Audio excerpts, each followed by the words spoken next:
لوگ یہ مسئلہ پوچھتے ہیں، پچھلے سال جانوروں میں بیماری آئی، جو گائے وغیرہ تھے ان میں بیماری آ گئی، تو اس کی وجہ سے بھینس کی اور بھینسے کی خوب خرید و فروخت ہوئی، لوگوں نے خوب قربانی کی۔ اس کی وجہ سے یہ مسئلہ زیر بحث آیا کہ بھینس اور بھینسے کی قربانی ہوتی ہے کہ نہیں، کٹے کی قربانی ہوتی کہ نہیں ہوتی۔ اگرچہ یہ مسئلہ بعض حضرات نے پہلے بھی چھیڑا ہوا ہے، لیکن اب چونکہ اس کی قربانی زیادہ ہونے لگی ہے تو بعض حضرات اس کو زیادہ پریشان کرنے لگے ہیں اور مسئلے کو بیان کرنے لگے ہیں۔ بعض حضرات کہتے ہیں، جو فرقہ اہل حدیث کے لوگ ہیں وہ کہتے ہیں یہ بھینس بھینسا کٹا اس کی قربانی نہیں ہوتی،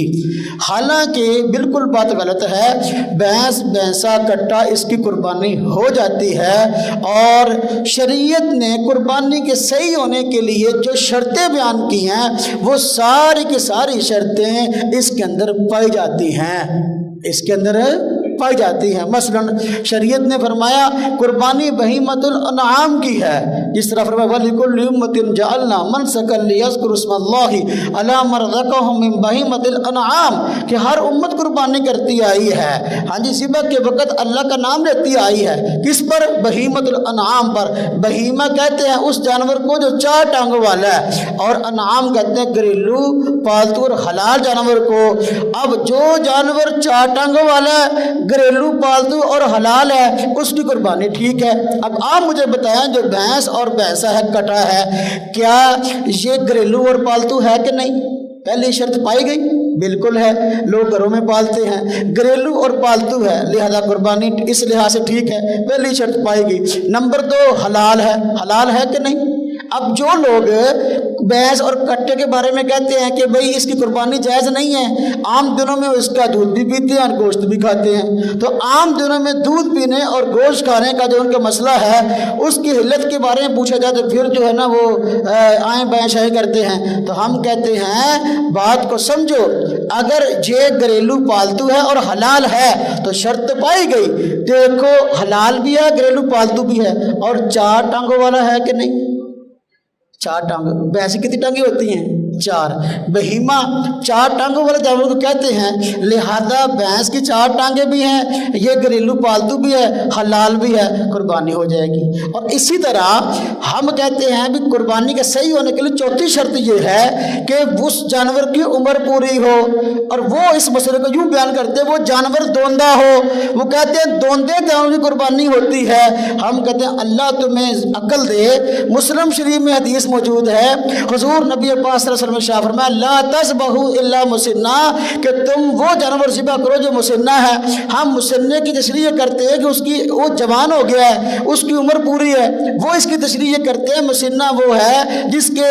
سامنے والے 2 دانت گر گئے ہیں۔ ہم کہتے ہیں اگر یہی بات ہے، بات تمہاری لیں اور مسنہ کا معنی دوندہ ہو کہ بھئی دوندے قربانی جائز ہے، جو دوندہ نہیں اس کی قربانی جائز نہیں ہے، آپ مجھے بتائیں بھینس اور بھینسا اور کٹا دوندہ ہوتا ہے کہ نہیں ہوتا؟ بھائی اگر گائے کے سامنے والے دانت گرتے ہیں جوان ہونے کی وجہ سے، بیل کے گرتے ہیں سامنے والے دانت جوان ہونے کی وجہ سے، بکرے اور بکری کے گرتے ہیں، بھیڑ اور بھیڈو کے گرتے ہیں، اونٹ اور اونٹنی کے سامنے والے دانت گر جاتے ہیں، وہ دوندہ ہوتا ہے۔ تو کیا بھینس اور بھینسا یہ کٹا یہ بھی دوندہ ہوتا ہے کہ نہیں ہوتا؟ یہ بھی ہوتا ہے۔ تو حضور نے فرمایا لا تذبحوا الا مسنہ، اس جانور کو ذبح کرو جو مسنہ ہے، ہم وہ جوان ہو گیا ہم تو اس کی تشریح کرتے ہیں، وہ کہتے نہیں دوندہ، ہم کہتے ہیں پھر دوندہ تو وہ بھی ہوتا ہے، جب وہ دوندہ ہوتا ہے تو یہ شرط اس میں پائی گئی، لہذا اس وجہ سے بھی اس کی قربانی جائز ہے کہ یہ اس کی عمر پوری ہے اور یہ جوان ہے اور تمہارے بقول میں دوندہ بھی ہے اور بے عیب بھی ہو۔ ہم کہتے ہیں جو شرطیں گائے وغیرہ کے بے عیب ہونے کے لیے ضروری ہیں، اسی طرح کا عیب اس میں بھی نہ پایا جاتا ہو، لہذا شریعت کے اصولوں کی روشنی میں قرآن پاک کی یہ آیت من بہیمۃ الانعام، اس کی روشنی میں اور مسلم شریف کی حدیث لا تذبحوا الا مسنہ، اس کی روشنی میں قربانی اس کی جائز معلوم ہوتی ہے۔ اور سورہ انعام کے اندر اللہ پاک نے بتایا جن جانوروں کی قربانی ہوتی ہے اللہ کے راستے میں، جو جانور قربان ہوتے ہیں، فرمایا ثمانیۃ ازواج، وہ 8 قسم کے جانور ہیں۔ کون کون سے؟ جس کی تشریح میں نے پہلے کی ہے، جانور 4 ہیں، مذکر مؤنث ملا کر 8 بن جاتے ہیں۔ فرمایا من الضأن اثنین، بھیڑ اور بھیڈو یہ 2،